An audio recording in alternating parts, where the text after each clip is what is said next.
Bien, amigos, ya se encuentra en línea con nosotros la congresista Patricia Juárez Gallegos.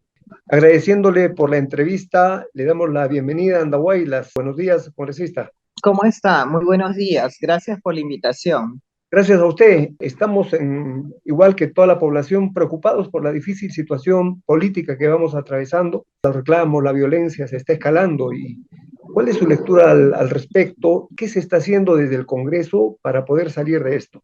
Definitivamente compartimos la preocupación.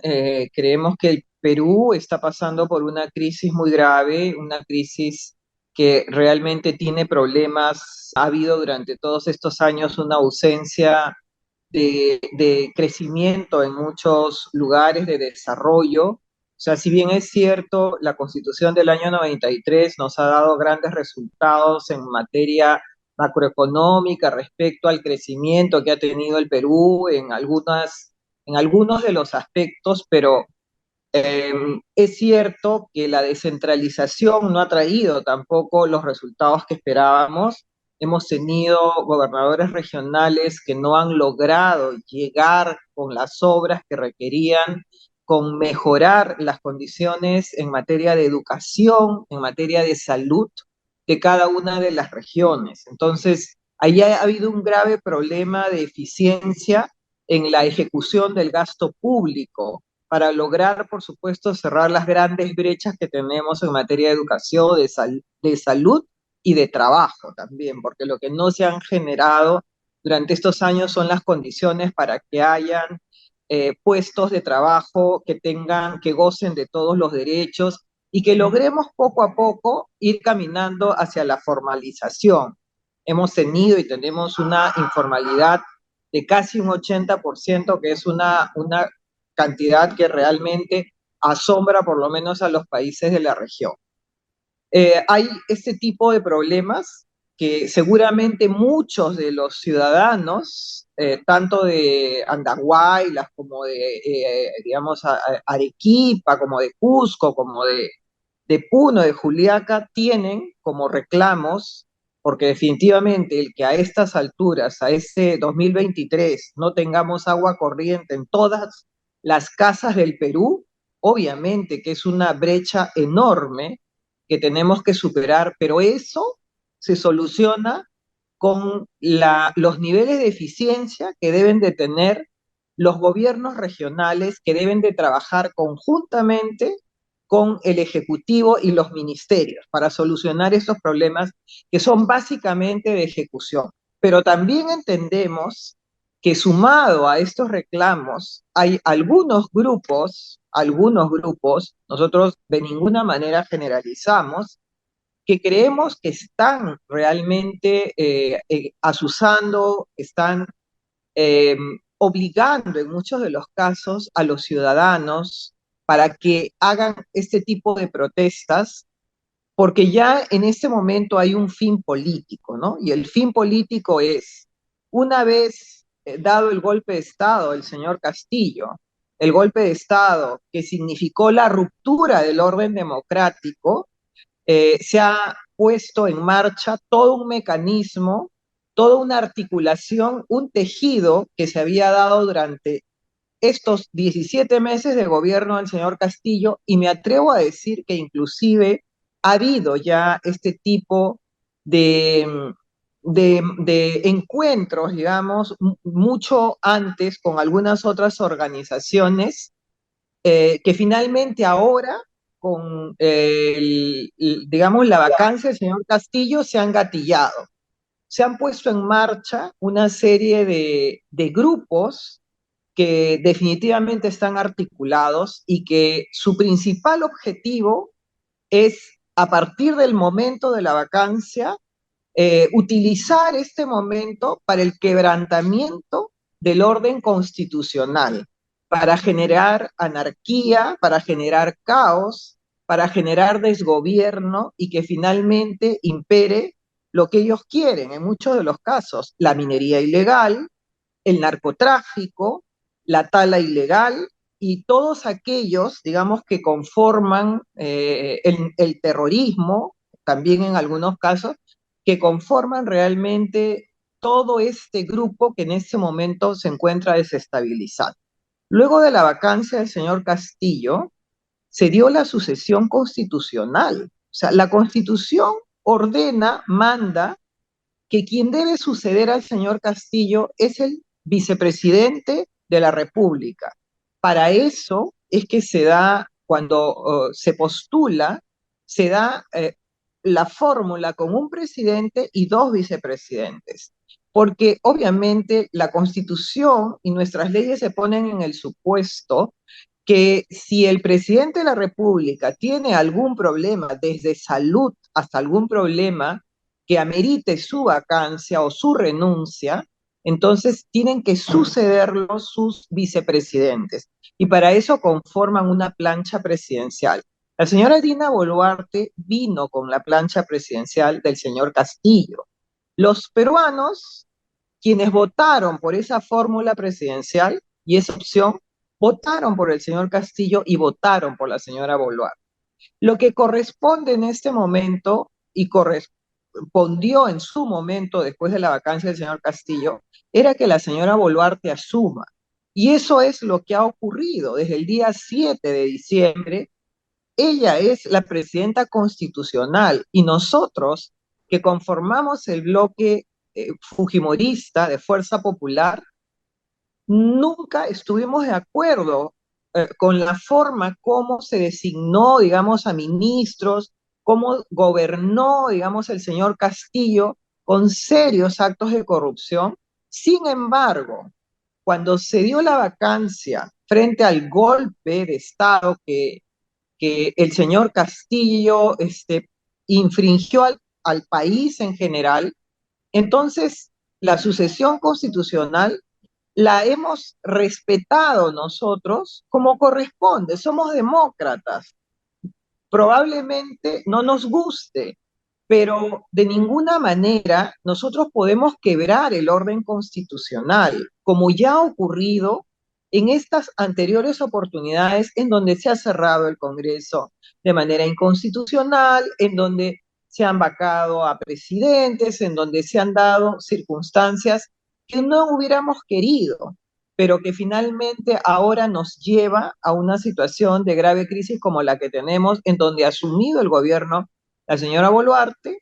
Estamos viendo de que hay una serie de manifestaciones porque ahora consideran que ella no es la que debería de ocupar. Entonces, como peruanos, tener la capacidad de solucionar, porque no podemos ir de tumbo en tumbo y finalmente vamos a caer todos al abismo. Eso es lo que tenemos que evitar. Correcto. Ahora la población lo que está también exigiendo la salida inmediata de la presidenta Dina Boluarte. ¿A dónde nos lleva eso? Obviamente a la inestabilidad absoluta. O sea, tenemos que, como peruanos, como personas que amamos a nuestro país, que queremos estabilidad para nuestros hijos, para nuestras familias que están acá en el Perú, tenemos que tener la capacidad de entender que nos rigen una serie tenemos un marco legal en el país y el principal marco legal que hace que cualquier país del mundo funcione es la Constitución. Entonces, la señora Boluarte es la presidenta constitucional. Como le vuelvo a repetir, algunos de repente no estuvimos de acuerdo, pero sin embargo tenemos que respetar. En el caso no deseado, por supuesto, de la renuncia de la señora Boluarte, lo que viene simplemente es la asunción de la presidencia de la República de parte del presidente del Congreso, porque eso es lo que dice la Constitución. Entonces, ahora resulta que frente a esta circunstancia hay mucha gente que dice, bueno, pero a mí no me gusta que venga pues el señor Williams, ¿no? Entonces, ¿qué es lo que se está planeando? Porque se escucha ya también en el Congreso, cambiar, censurar a la mesa directiva.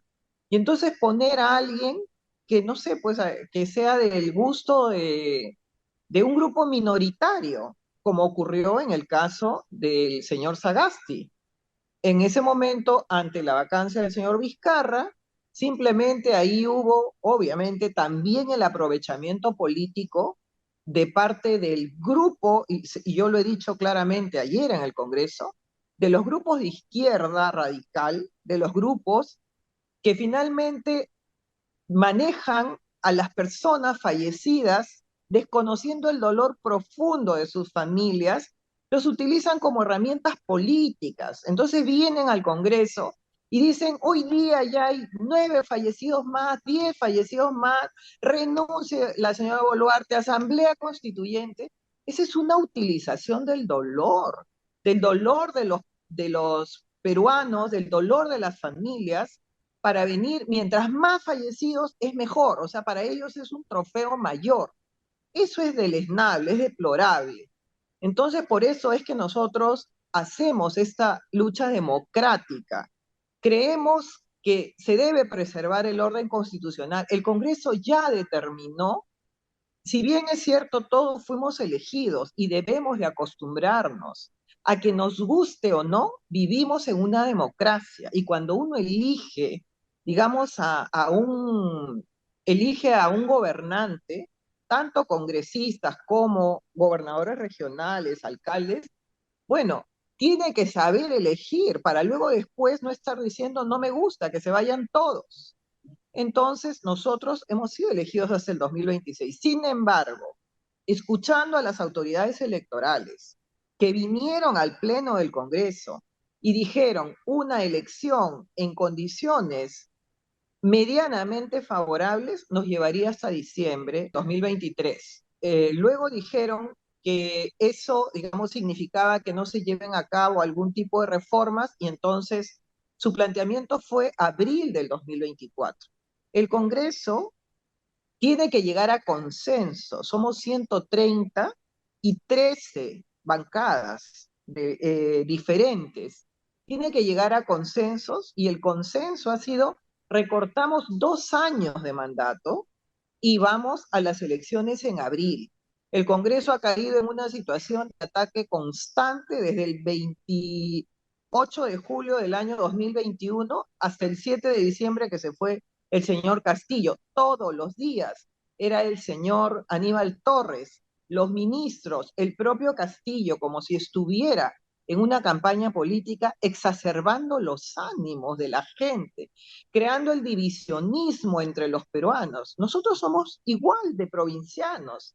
Yo vengo de una madre ayacuchana, mi madre nació en San Juan de Lucanas, en Ayacucho, y mi padre era de Piura, era piurano, él nació en Catacaos, yo nací en Ica, en San Juan de Marcona. O sea, somos provincianos también. Hemos tenido de repente la oportunidad de estudiar en Universidad Nacional y en Colegio Nacional y llegar de repente a ocupar un cargo político.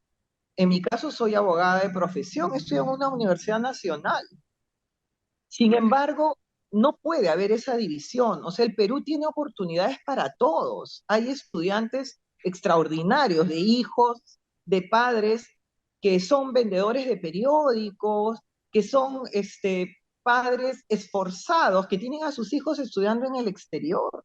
O sea, la igualdad en el Perú no parte de que todos vayamos hacia abajo, sino que más bien incentivemos la clase media, que cada vez haya más gente de clase media y que cada vez haya más gente que tenga mejores condiciones para estudios. Como usted Entonces, dice, hay mucho por hacer, congresista. Quería claro que tocar de sí. manera rápida el tema de la presunta injerencia extranjera en el Perú. ¿Qué estamos haciendo al respecto? Bueno, nosotros ya hace ya un tiempo atrás, en Fuerza Popular teníamos la Comisión de Relaciones Exteriores y el doctor Bustamante eh, promovió una moción y en el Pleno del Congreso se le declaró persona non grata al señor Evo Morales. Nosotros hemos pedido también que, si bien es cierto, el embajador de Bolivia fue también expulsado del país, perdón, de México, también creemos que hay mucha injerencia de parte de Bolivia. O sea, si es exacto aquello que se dice, que hay armas que están ingresando de parte de Bolivia, que hay bolivianos que están asusando al sur del país, Creo que tenemos como peruanos, en general, todos sin excepción, que oponernos a esta injerencia extranjera. Nosotros somos capaces de solucionar nuestros problemas. Tenemos que promover la unidad entre los peruanos y nadie quiere ser parte de un movimiento de secesión en el país. No, queremos realmente la unión y esto debe parar. Hay ya un camino de transición, nos estamos yendo los congresistas, la señora Boluarte se va igual, pero no podemos nosotros ceder al chantaje, a la extorsión de estar quemando las casas de los congresistas. En muchos lugares hay este tipo de presión y de extorsión. Bueno, nosotros tenemos la firme convicción, porque yo lo escuchaba al congresista Soto, que de manera admirable ha perdido todo en el Cusco. Y sin embargo, él dice, no tengo nada que perder en este momento más que a mi patria. Y yo voy a seguir luchando a pesar de que no tengo nada en este momento, porque no podemos ceder frente al terror. Ya ocurrió cuando en algún momento tuvimos que vencer al terrorismo todos los peruanos unidos y ahora tenemos que hacer lo mismo. No podemos permitir injerencia extranjera y no podemos permitir también que haya esta desunión que ha sido exacerbada y fomentada durante todos estos meses, este odio y esta animadversión y enfrentamiento entre los peruanos. Congresista Patricia Juárez, esperemos que la calma llegue pronto, la serenidad, y estemos hablando de proyectos hacia adelante, que efectivamente hay mucho por hacer, semejante potencial que tenemos como país. Muy amable por esta entrevista. Gracias, le agradezco mucho y bueno, esperemos de que la paz retorne a nuestro país. Creo que solamente podemos desarrollarnos en paz, podemos realmente tener la posibilidad de tener mejores oportunidades para nuestros hijos cuando no estamos ligados a la violencia, cuando más bien estamos mirando el país como una oportunidad para todos. Muchas gracias nuevamente. Hasta luego. Gracias a usted.